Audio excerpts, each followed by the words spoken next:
Eu acho que é uma forçação de barra. E é triste, porque você vê inocente na cadeia, pessoas que podem ter errado porque entraram, porque quebraram o vidro, não vê? Mas estão sendo condenadas a 14, 17 anos, sendo que os bandidos corruptos, o Toffoli solta um por semana.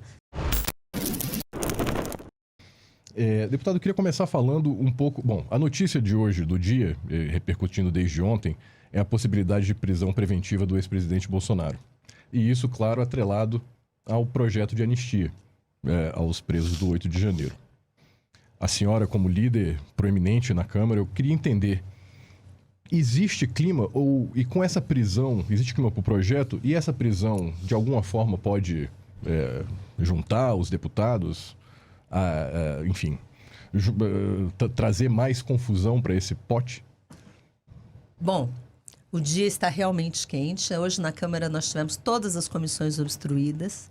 Algumas caíram por falta de quórum, ou pelo menos foi feito um acordo que só seriam votados requerimentos. Então, assim, foi uma coisa ativa que a oposição estava unida com isso. Na nossa visão, a anistia ela é necessária. Quando eu falo de anistia, eu falo, mas anistia do quê? Porque quem entrou, quem depredou, isso é lógico que tem que ser julgado, tem que ser, né, tem que pagar pelo que fez, ok. Mas a gente está falando de uma coisa muito maior. A gente está falando de um movimento político, né, onde nós temos o STF fazendo o que não deve, fazendo inúmeros papéis, e a gente está vendo um monte de injustiça e perseguição sendo feita, ponto. Eu acho que o que a gente tem que trazer aqui, eu acho que a gente vai aprofundar isso depois, é a questão, cadê o devido processo legal para tudo, inclusive para o ex-presidente. Eu não sou do partido do ex-presidente, Jair Bolsonaro, né? Eu sou uma deputada de direita, mas, assim, eu não sou uma bolsonarista, vamos falar assim, mas o presidente tem que ser tratado com o devido respeito, com o devido processo. E hoje o que a gente vê na Guerra do Olimpo, estou falando de Supremo Tribunal Federal, de Executivo e dos donos do poder, aqui é Diário do Poder, né? Dos donos do poder do Legislativo, a gente vê que está tendo uma guerra entre eles e é um chantageia daqui, puxa dali, tira daqui, então eu pauto isso, então eu faço aquilo. Então, eu acho que esse projeto vai andar. Eu acho que o presidente Hugo Motta... primeiro porque teve aquela história, prometeu para um lado, mas daí prometeu para o outro e fica aquela guerra de narrativa. O presidente Hugo Motta, eu acho que minimamente deveria deixar votar, deixa o plenário decidir.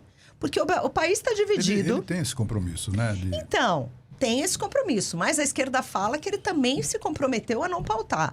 Então, assim, fica uma história que eu não ouvi da boca dele sair de nenhuma das duas coisas. Então, eu não vou fazer julgamento. Mas, de uma maneira ou de outra, deixa o plenário decidir. Claro. Deixa lá, não é a população representada, o país está dividido, muita gente foi injustiçada, a gente está vendo as arbitrariedades. Eu fui visitar as presas na Colmeia.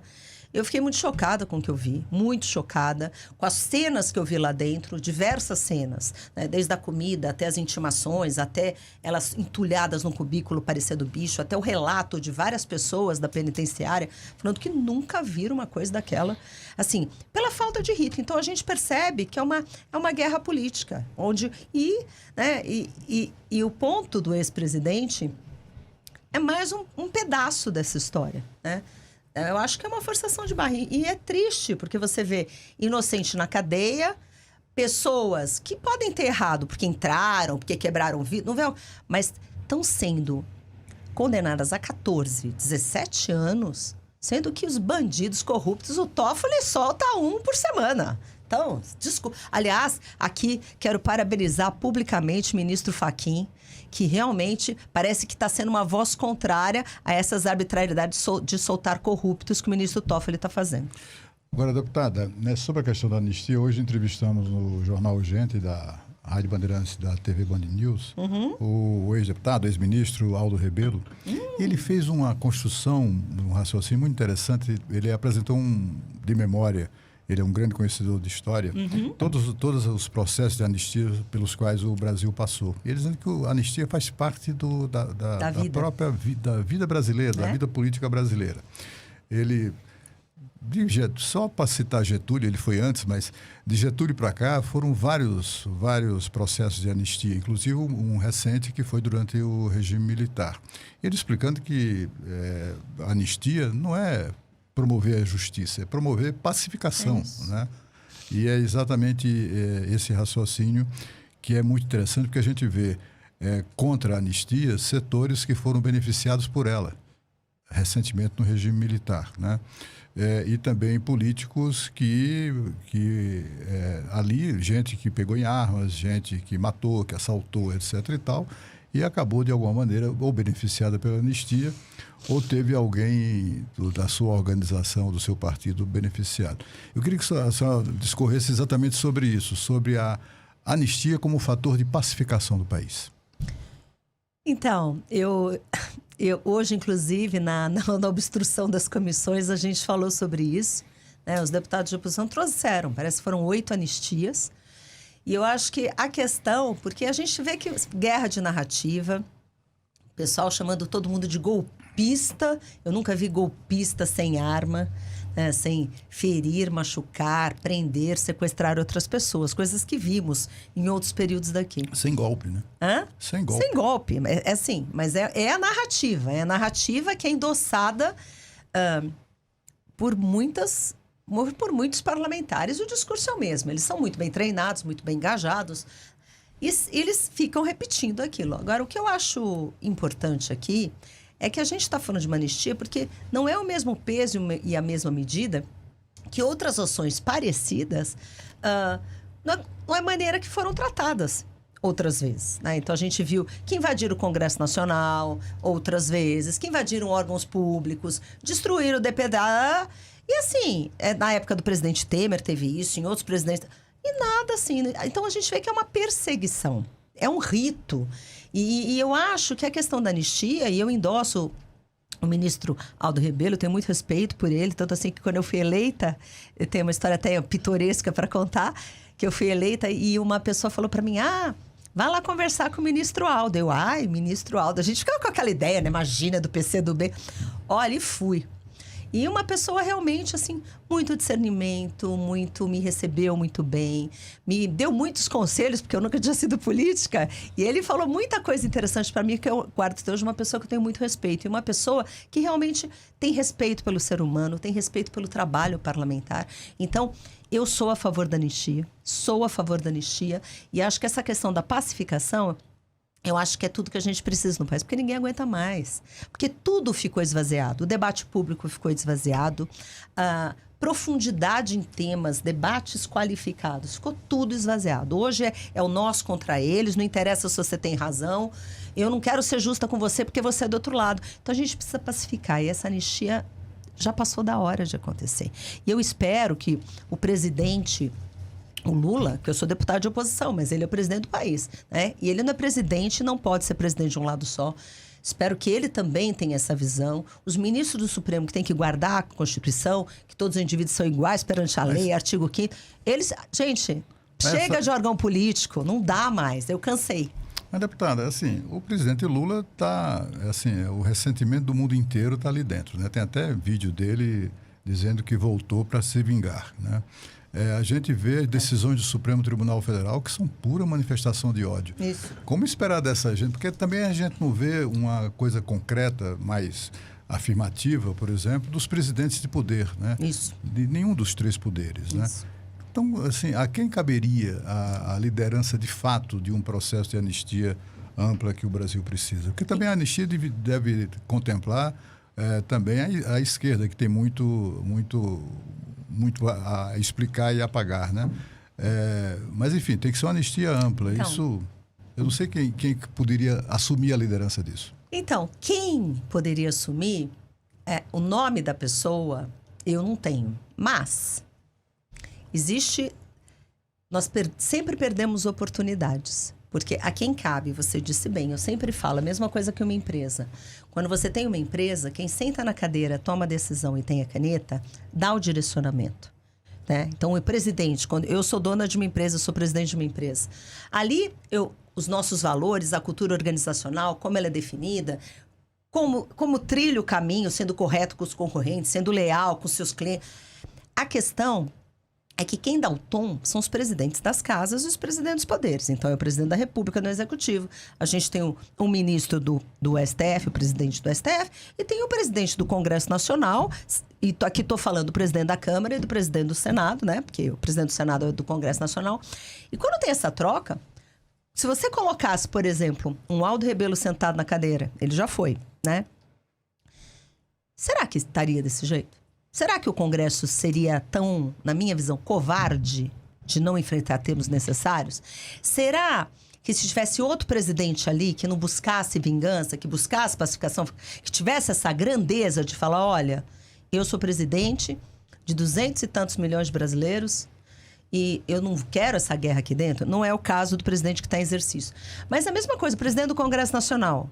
Por que deixa o Supremo Tribunal interferir desse jeito? Se fosse outro presidente que não tivesse rabo preso, que não tivesse lenga-lenga, que não tivesse esse jogo de emenda, essas coisas absurdas, esses cargos indicados e tudo mais, seria diferente. Se tivesse um ali desbalanceando, a coisa seria diferente. O presidente Hugo Motta, quando ele foi eleito, ele teve até falas interessantes nesse sentido, falando da independência dos poderes, falando da independência da casa. E eu estou esperando. Eu estou dando para ele ainda um crédito, porque ele está nessa conversa. Eu entendo que não adianta passar uma coisa na Câmara de uma maneira super assim, porque no Senado a gente sabe que é muito mais difícil passar, né? E o Alcolumbre já falou que acha que não resolve. Então, enquanto a gente tiver um regime presidencialista desta maneira, onde nós temos líderes fracos, que é o que acontece hoje. Na minha visão, os líderes super fracos só estão, terra de umbigolândia, só estão preocupados com o dele, com a próxima eleição, quem que vai eleger, em levar mais dinheiro para o partido e dinheiro público. É isso que eles pensam. Eles não pensam nas próximas gerações, não pensam no bem comum. Então, fica difícil. Fica difícil. Então, assim, o cenário hoje eu vejo como muito triste. O Senado, que deveria ser o peso, o freio de STF, não faz o papel, não faz, e não fez em 19, não vai fazer essa legislatura, e agora estão torcendo para a próxima fazer isso, porque vão trocar 2 senadores. Eu espero que faça, porque o que está faltando é coragem, covardia e parar de ser conivente. Porque eu falo que quem está lá, das duas, uma é covarde ou é conivente, tá? Está recebendo um monte de emenda, está sendo agraciado com perdão, com silêncio, com não condenação, com alguma coisa. Está sendo agraciado, certo?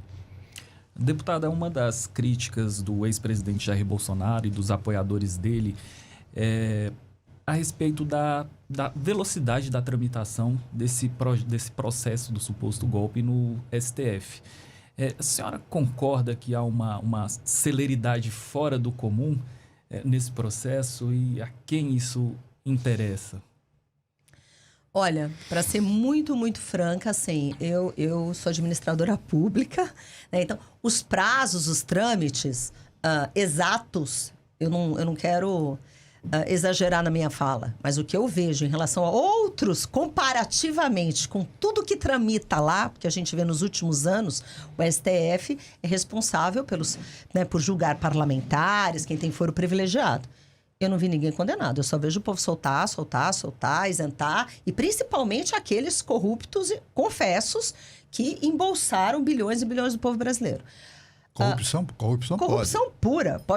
Pode ser corrupto, pode matar, pode fazer um monte de coisa, pode confessar, pode devolver, tem prova material, pode andar com sacola de dinheiro, pode fazer o que quiser. Agora, eles têm uma meta a cumprir. Isso é muito claro. E a gente na Câmara, a gente percebe naquela fase, naquele período emendas, que ficava aquele puxa-puxa, a gente vota isso, vota decisão monocrática, eles colocam o processo de alguém para andar, de um parlamentar para andar, às vezes era o Arthur Lira, às vezes era não sei o quê. A gente percebe um jogo baixo. Tá faltando grandeza, tá faltando um estadista no nosso país, pelo amor de Deus. A gente tá precisando de um estadista, porque com certeza não são os presidentes das casas. Porque se alguém tivesse essa visão, colocaria desculpa, você fica quieto aí, você fica quieto, a gente vai pacificar, a gente vai passar uma borrachinha em tudo, e daqui pra frente é assim, tudo bem? Porque é patético ver. Eu morro de vergonha do que se apresenta hoje. Tem horas que eu subo na tribuna e falo, pelo amor de Deus, eu tô passando vergonha. O Brasil tá penando, o brasileiro não consegue comer E vocês estão aqui nessa cordinha. Você vê o Supremo que poderia fazer a diferença na pacificação que a gente está falando. Na pacificação. Deixar o país de novo livre, as pessoas leves. É o que mais põe lenha na fogueira. E eu fico pensando, eu acho exagero, às vezes, do Alexandre de Moraes, acho os absurdos o que o Toffoli fala. Eu falo, cadê os outros ministros? Onde que eles estão? Todo mundo tomou chá de sumiço na conivência? Caramba, eu já tive orgulho do STF na época da Lava Jato. Eu tive. E eu olho para aquilo e falei, o que é isso? Cadê? Cadê a grandeza do Supremo Tribunal Federal? Não há. Cadê a grandeza de um presidente da República, de um presidente do Congresso? Eu quero ver um estadista, alguém que pense na próxima geração. Eu não vejo. Deputada, pausa para o cafezinho, mas em termos, né? Com a pergunta que eu vou lhe fazer. Ah, tá. Beleza. Eu já ia tomar café, já ia... Eu digo assim, fazendo um breve balanço da sua atividade parlamentar, do que a senhora encontra e enfrenta no dia a dia na Câmara, no Congresso, aqui na cena política, hoje, qual é o seu sentimento? É o sentimento de, puxa, o que é que eu estou fazendo aqui? Ou é o sentimento, como é que eu não cheguei aqui antes? Sinceramente, eu tenho os dois. Primeiro porque eu entrei na política muito velha eu digo, porque eu nunca fui política, e eu fui pra política com quase 50 anos. Assim, do nada não, né? Mas quis dizer que eu fui muito tarde. Então hoje eu olho pra trás e falei, gente, por que eu não entrei na política 30 anos antes? Eu não sei, a gente acha que pode fazer a diferença. Eu acho que a minha geração foi uma geração que deixou muita coisa acontecer, né? Quando o pessoal fala, porque aquele congresso, eu falei, não reclamem. Por décadas dormimos e os ratos tomaram conta. E por décadas a gente vai ter que brigar. Você acha que, décadas. Eu espero ver, velhinha, a coisa um pouco diferente. Mas por décadas os ratinhos estão tomando conta. E tem que agora enxotar as ratazanas que tem ali, é isso. Então eu tenho uma frustração de não ter entrado antes. E tanto assim que eu dou aula, até hoje eu sou professora, né? E eu falo para meus alunos, falei, ocupem o lugar de vocês. Não façam o que eu fiz. Isso é nossa responsabilidade. Se tá do jeito que tá, é porque boa parte da sociedade dormiu e ainda dorme, sabe? Tô lá na minha vida, no meu bercinho esplêndido, parece que não é problema meu. E é problema, sim. Então eu falo para todos os alunos, mesmo, eu quero uma empresa. Você vai ter uma empresa, mas você vai ter que ter participação política, pelo menos você vai ter se responsabilizar por quem você põe lá, se responsabilizar pelo que acontece. Então isso é o ponto 1. E o ponto 2, tem hora que é frustrante. Tem hora que a gente para e pensa. Eu falo, gente, o que eu tô fazendo aqui?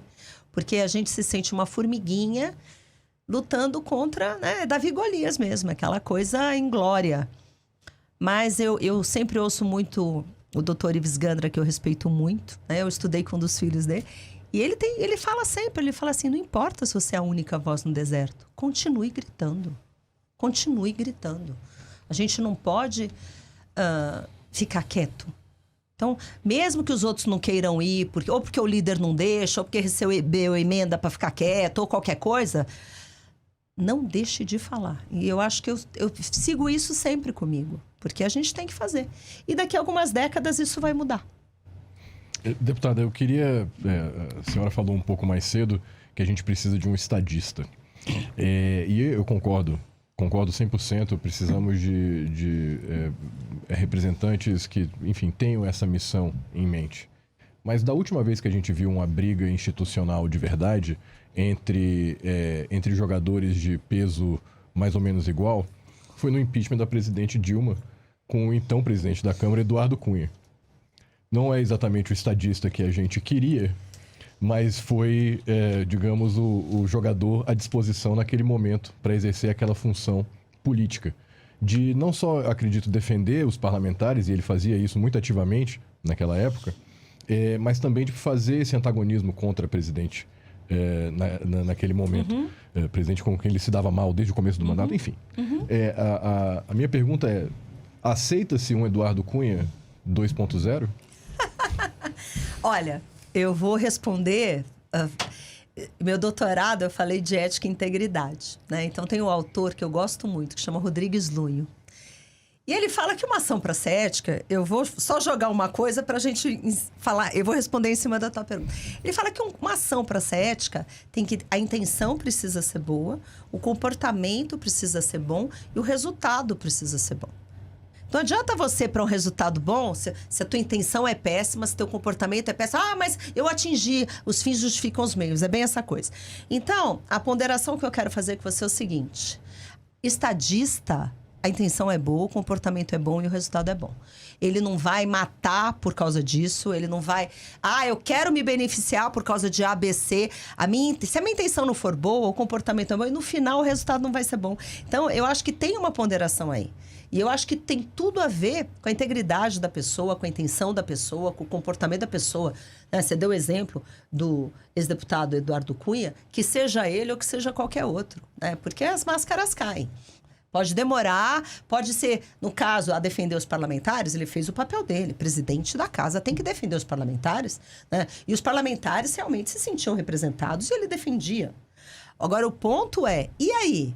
E depois? E depois a gente viu o filme. E é isso, gente. Não... A coisa tem que se sustentar. E estadista, não pensar nele. Eu fico pensando assim, eu fico olhando para aqueles parlamentares, muitos, não todos, porque nós temos bons parlamentares em vários partidos.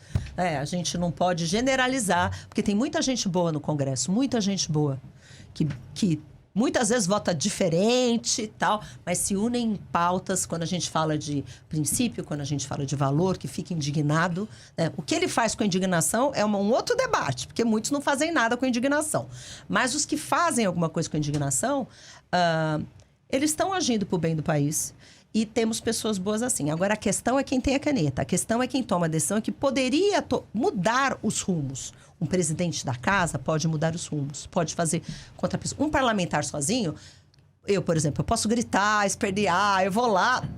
Ok, às vezes sou ouvida, outros ouvem, tá tudo certo, posso representar pessoas. Mas um parlamentar sozinho não faz verão. Todo mundo sabe disso. Deputado, eu queria falar dos Correios agora. Vi que a senhora tem uma atuação bem ativa na causa ali dos Correios, que está numa situação muito difícil, pelo menos desde o ano passado, né? É uma empresa pública que estava no azul, né? Teve superávit e desde então está uma coisa assim caótica. Eu acompanho muito de perto a situação ali dos Correios, né?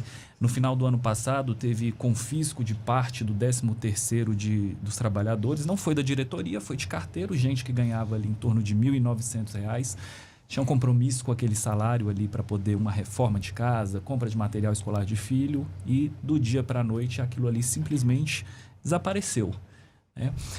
Isso vem, um escândalo atrás do outro ali nos Correios, né? Tem escândalo com agência de propaganda, enfim, o que acontece nos Correios? Como é que a empresa estava no azul e agora está, primeiro mês de janeiro, já começou com um rombo de 500 milhões, que se repetiu esse rombo em fevereiro? O que é que acontece ali? Ou o que passou a acontecer ali? Cabeça de burro enterrada. Ô, gente, assim, sabe aquela coisa assim, eu já vi esse filme antes? Eu acho que existe um modus operandi do uso de estatais, de empresas públicas, pelos governos do PT. Gente, isso é histórico. A história mostra e se repete. Isso não só nos Correios, né? A gente vê em tudo. Enfim, aparelhamento em tudo. Até coisas assim. O Correio... existia primeiro, eu lembro de ter participado de muitos debates sobre privatização dos Correios, por causa dos escândalos, por causa da corrupção. A história é sempre a mesma. O ponto é que os Correios, a pergunta é, o funcionamento do PT de usufruir de estatais, de colocar cargo, de fazer... e tudo que acontece lá dentro, né, que a gente já viu esse filme antes, ela está se repetindo, e não é só nos Correios. Os Correios, na verdade, por que a gente realmente... São mais de 300 anos de história. A gente está vendo que depois, 23, 24, acumularam bilhões de prejuízo. O ano passado, parece que 23 foi uns 400 milhões, agora 24 já deu 2 ou 3 bilhões, isso, eu acompanhei, exatamente. Isso. E aí, o que a gente tem ali? A gente tem, primeiro, gestão zero. Segundo, governança não existe. Terceiro, é o uso da máquina pública para fins particulares. E quarto, não tem nenhuma responsabilidade com os colaboradores dos Correios. Porque pensa quantas milhares de famílias dependem daquilo ali. Eu sou a favor de privatização. Aquilo ali precisa de gestão eficiente, mas o Correio já foi eficiente mesmo sendo público.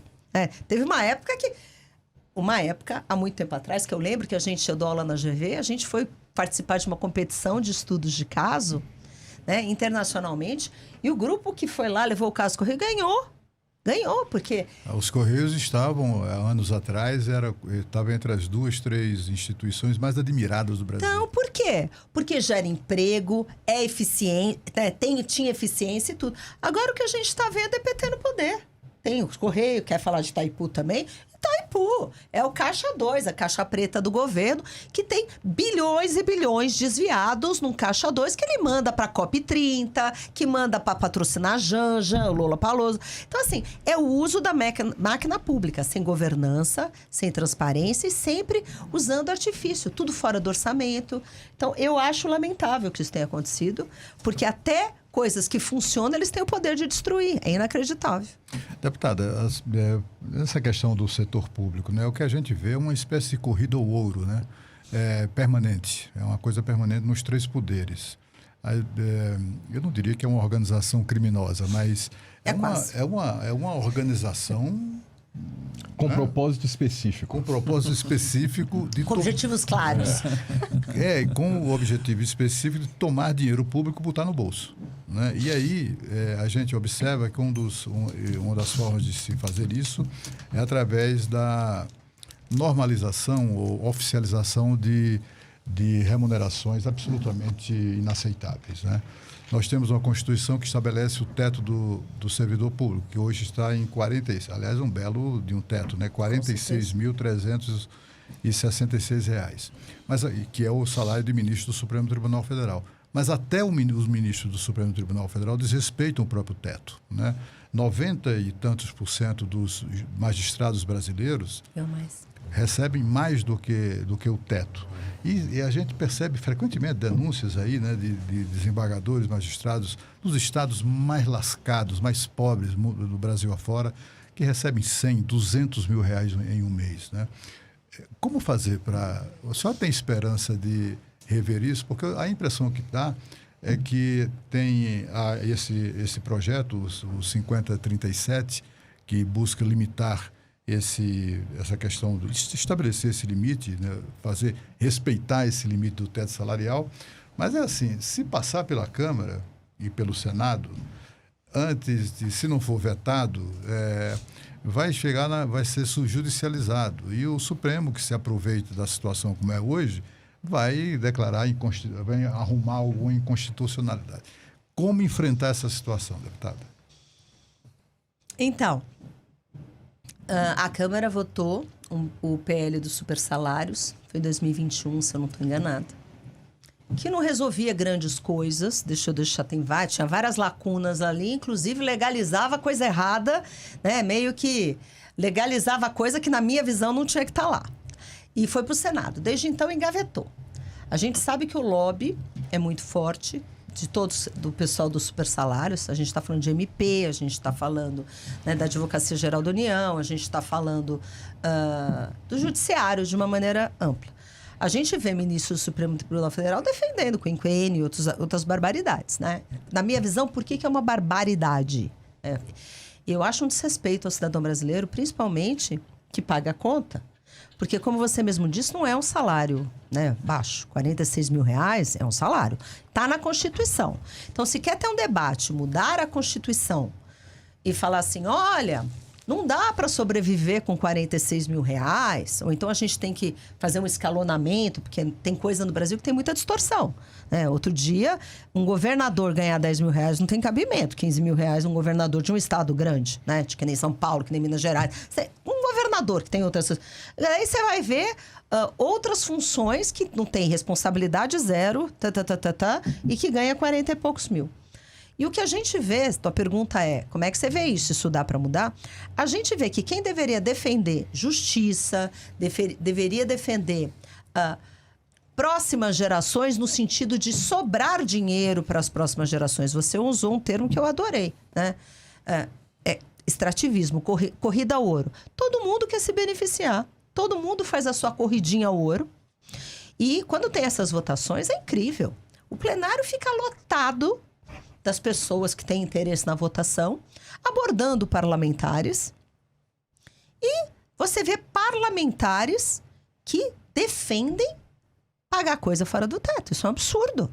Você vê ministro do Supremo Tribunal Federal justificando coisas. Ai, não, isso é verba indenizatória, isso não entra no teto. É um monte de subterfúgio. É subterfúgio que na minha situação é vergonhosa. Se eu ver a conversinha de direito adquirido, não tem direito adquirido do que você usurpa, o que você consegue fora da lei. Porque super salário é ilegal. Qualquer coisa que eles paguem a título de indenização, é uma decisão, uma norma infralegal, é imoral. Além de ser imoral, é ilegal. A gente não pode. Eu tenho até um projeto que fala que só pode pagar se for lei, se for aprovado pelo Congresso. Porque se sobra um orçamento no judiciário e eles resolvem pagar 2 milhões para um, 3 milhões para outro, a gente tem o estado de Rondônia, parece que 81 juízes ganharam mais que 2, 3 milhões, não pagaram. O que é isso? O que é isso, gente? A gente não está falando de um estado milionário que está tudo sobrando. Hoje todos os estados, né? Então, o que eu vejo também aí, voltando para cá? Qual que é a situação? Eu não vejo coragem dos parlamentares de enfrentar esse tema. Pouquíssimos parlamentares batem. Tem parlamentar que bate? Tem. Na reforma administrativa, essa que a gente... Isso, muita gente discutia que o judiciário não podia estar lá dentro. Tamanho é o medo, tamanho é o rabo preso. Então... eu acho que a gente precisa voltar para aquele tema. Os representantes vão ter coragem de abordar temas, muitas vezes, que não são simpáticos, que são impopulares. E vai perder voto, sim. Porque na reforma administrativa da Câmara, que não era lá aquelas reformas, deixa eu também deixar isso bem claro, porque lá cuidava da base do funcionalismo, não cuidava da elite, que é um absurdo. Mas era um caminho que podia abrir para outros. Naquela ali... a quantidade de parlamentares que se recusavam a votar e pediam para sair da comissão, uma covardia. Você fala, gente, para que é parlamentar? Para que está aqui? Como se a maior parte da população fosse composta de funcionários públicos. São cerca de 3 milhões no âmbito federal, se eu não me engano, e muito bem organizados. Eles sabem fazer pressão aí, Sabem. Né, na Câmara dos Deputados. Aliás, eu acho que Senado deputado, Federal. como a senhora que ouse pensar diferente, deve ser começar a receber, receber pressão Eu dos apanho. funcionários. Né? Isso. Bastante. E sabe o que é pior de tudo? Assim, até porque isso é injusto com os bons servidores públicos. E nós temos bons servidores públicos que se sentem injustiçados de ver abusos, de ver pessoas que estão do lado delas, que ganham a mesma coisa, que muitas vezes não faz nada. Então, assim, é uma maneira de valorizar quem é bom. As pessoas falam, vocês são contra o servidor, né? Porque a gente bate. A gente bate no que a gente acha errado. A gente fala, não, a gente quer valorizar o bom servidor. E tem muito. Tem muitos servidores que me ajudam na minha caminhada com informações, que são brilhantes, me ajudam muito. Mas, assim, é injusto, porque você vê, dentro dessa estrutura corroída, poucos ficam indignados. E a população paga essa conta. Outro dia eu fui obrigada a ouvir de uma desembargadora uma coisa que eu fiquei chocada. Eu estava justamente falando de, imagina que absurdo, super salário, ganhar acima do teto, babababa. Ah, não, mas a nossa responsabilidade é enorme. Nós, muitas vezes, julgamos processos de alguns bilhões de reais. Eu olhei para a cara dela e falei, quer ganhar dinheiro? Vai para a iniciativa privada. Vai para escritório de advocacia. Agora, o que não dá... Imagina, eu falei, tá bom, eu voto orçamento, são trilhões, eu vou começar a ganhar. Tem cabimento. Vida pública, querendo ou não, é missão, né? Pois é, só falta essas pessoas pedirem comissão. Não, mas o procurador da Fazenda Nacional ganha comissão em cima de caso ganho. E a Advocacia Geral da União também ganha sucumbência. É um absurdo. Exatamente. É um absurdo. Deputado, a gente passou os últimos 2 anos ouvindo da base de apoio, do centro e da oposição, reclamações e críticas quanto à articulação política do governo Lula, né? O Alexandre Padilha, que era que foi o ministro responsável pela pasta, apanhando de tudo que é lado. O presidente... nem sempre com crítica injusta. O presidente Lula fez uma mudança no ministério ali responsável por relações institucionais, colocou a deputada federal Gleisi Hoffmann. Houve alguma melhora na articulação política, ou pelo menos uma perspectiva de melhora com essa troca? Eu preciso responder? Será que a intenção não era tocar fogo no parquinho? Então, Eu, na verdade, eu vi esse movimento um pouco diferente, né? Porque falou de relações institucionais, a troca do Padilha pela Gleisi. Eu não senti como uma troca. Eu simplesmente percebi o que aconteceu foi colocar PT raiz e pessoas do núcleo duro do Lula em pontos estratégicos. E, querendo ou não, relações institucionais, que o Padilha estava lá, que é um PT raiz, núcleo duro do governo Lula, ele mandou para o Ministério da Saúde, que também é um ponto importante onde circula a maior parte do dinheiro, né? Porque a maior parte das emendas, grande volume, principalmente aquelas que não se diz o nome do padrinho, né? Vulgo, aquele orçamento secreto que todo mundo sabe que tem, mas poucos afirmam, mas eu estou afirmando, está colocando ali num ponto estratégico de onde executa essas emendas todas. Nos balcões, onde fica o balcão de negócio especificamente do executivo, ele colocou o núcleo duro. Em relação à troca especificamente de Padilha para Gleisi, eu pessoalmente não senti diferença absolutamente nenhuma. Nenhuma.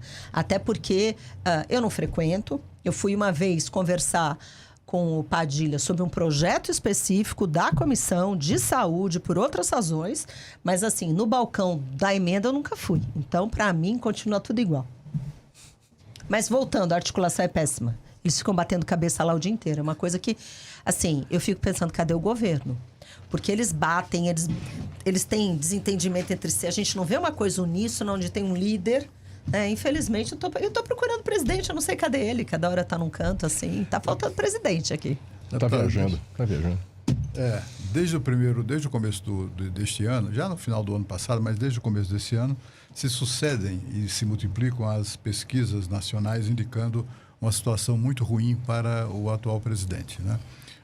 Hoje, por exemplo, a mais recente pesquisa do Instituto Quest aponta uma repulsa, uma reprovação de 56% dos brasileiros em relação ao desempenho do atual presidente.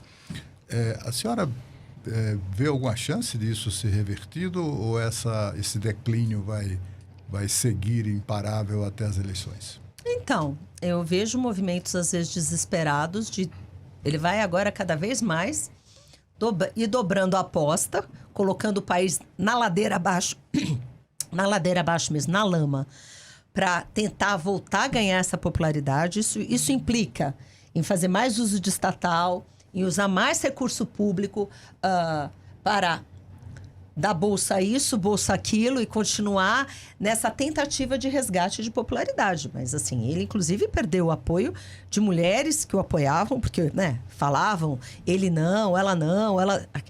Agora estão vendo que mais machista que esse presidente eu não conheço nenhuma. As mulheres que ele pôs para fazer pose, ele foi descartando uma a uma na caneta. Ele não tem o menor respeito com mulheres. Isso é o ponto 1. É uma hipocrisia total.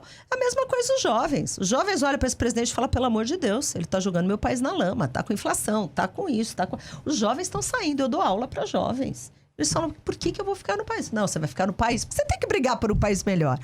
Mas eles estão desesperançosos. Então, eu não vejo possibilidade dele recuperar, a menos que algo aconteça muito fora da curva. Agora, que ele vai usar, e já está usando, todos os recursos possíveis para iludir novamente esse que foi eleitor dele, está decepcionado, ele vai.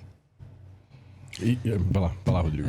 Deputada, eu queria ouvir um pouco sobre a situação do Novo em São Paulo. O partido pretende lançar uma candidatura lá ou isso ainda não é discutido dentro do partido? Acho que o deputado Ricardo Salles tem interesse, né? Alguns outros nomes também já se apresentam. Isso já foi discutido dentro do partido? Isso, na verdade, está em discussão, até porque o cenário de São Paulo ele está sendo construído, né? O próprio Tarcísio, que é o governador do estado, fala que não é candidato, né, até ter a chancela do presidente Bolsonaro. Ele está, na verdade, no caminho da reeleição, é o que ele diz, né? Então, mas há uma tendência, nos bastidores todo mundo sabe, que ele é um candidato natural, né, a ser presidente da República, tendo a bênção de quem sempre o apoiou, e ele sempre apoiou, de quem foi ministro, que é o ex-presidente Jair Bolsonaro. O Novo, especificamente, a gente está fazendo um trabalho de expansão grande, com prefeitos, com vereadores eleitos e tudo mais, porque 26 a gente tem um desafio, né? A gente tem um desafio de superar a cláusula de barreira.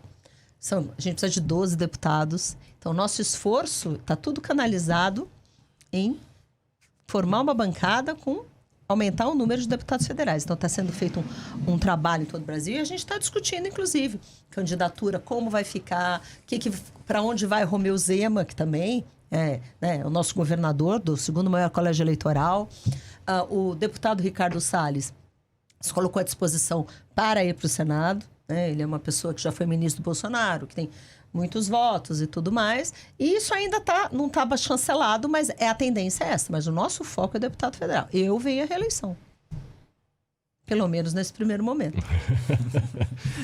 Deputada, queria te ouvir sobre um outro ponto, que a gente ficou começo do ano sem orçamento, né? Que isso não foi votado. E aí a gente tem 3 vertentes nessa história. A gente tem o legislativo que aumenta ali o valor das emendas, né, dessa participação no orçamento. A gente tem um executivo que diz que a parte do legislativo está muito grande, finge que achou ruim a canetada do terceiro elemento dessa conversa, que é o ministro Flávio Dino, que bloqueou tudo. A resposta ali no legislativo foi não andar com a votação do orçamento e ficamos aí no limbo uns 2 meses, mais ou menos, 2 meses e meio, sem a votação do orçamento. O ministro Flávio Dino se excedeu com essa decisão? O legislativo que se excedeu com o volume de emendas? E se eu puder adicionar aí também, ainda provoca esse desgaste, ainda é sentido, né? Claramente houve um desgaste grande na Câmara, entre a Câmara e o STF. Ainda existe? Ainda é palpável? Sim. Sim. E agora eu vou falar colocando o chapéu de Adriana, porque eu acho que a minha postura em relação à emenda parlamentar sempre foi muito clara, tanto para dentro como para fora, né? Então, eu acho um absurdo o que acontece com as emendas parlamentares de uma maneira geral. Eu entendo que muitos parlamentares, a gente tem emenda impositiva que a gente destina e o parlamentar, pelos seus critérios, pode destinar para regiões ou áreas que ele acha prioritárias, mas fazer um comércio, um balcão sem critério e sem nenhum tipo de transparência, que é o que acontece, eu sempre bati muito duro. E especificamente o capítulo do Flávio Dino, do ministro Flávio Dino, ele é um capítulo importante porque primeiro mostra essa interferência que tecnicamente ele se excede, né? Se daí perguntaram para mim, você acha que isso faz bem para o Brasil? Eu falo assim, olha, o ministro Flávio Dino exigir transparência faz bem para o Brasil, sim. A intenção, vamos voltar de novo para o meu Rodrigues Lunho ali. A intenção dele é ajudar o governo Lula. Então, na verdade, ele é o terceiro elemento que, para mim, ele está sendo o braço do executivo aqui.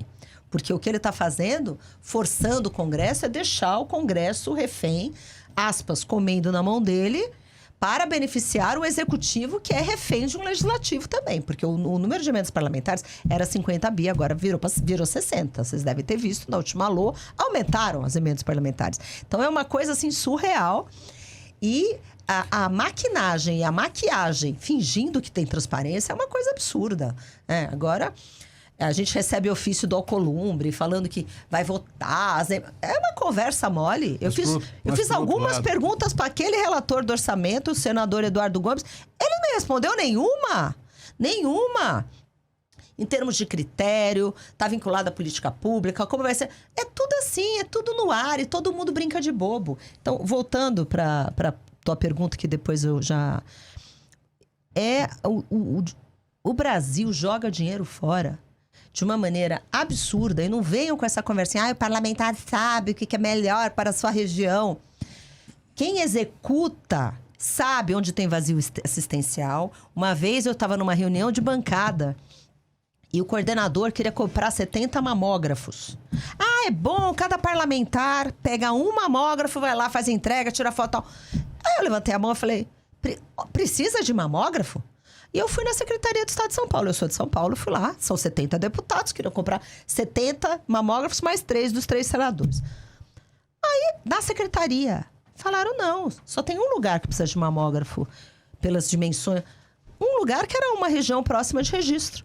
Então, quer dizer, a decisão ia gastar uma fortuna em troco de nada. Então, eu defendo que cada região elenque suas prioridades. Se o parlamentar que é daquela região, se quiser ajudar a política pública específica, ok. Agora, mandar asfaltar o que não precisa de asfalto, mandar fazer 100 mil obturações quando você tem 2 mil habitantes, desculpa, gente, isso eu não acho que é um bom uso de recurso público.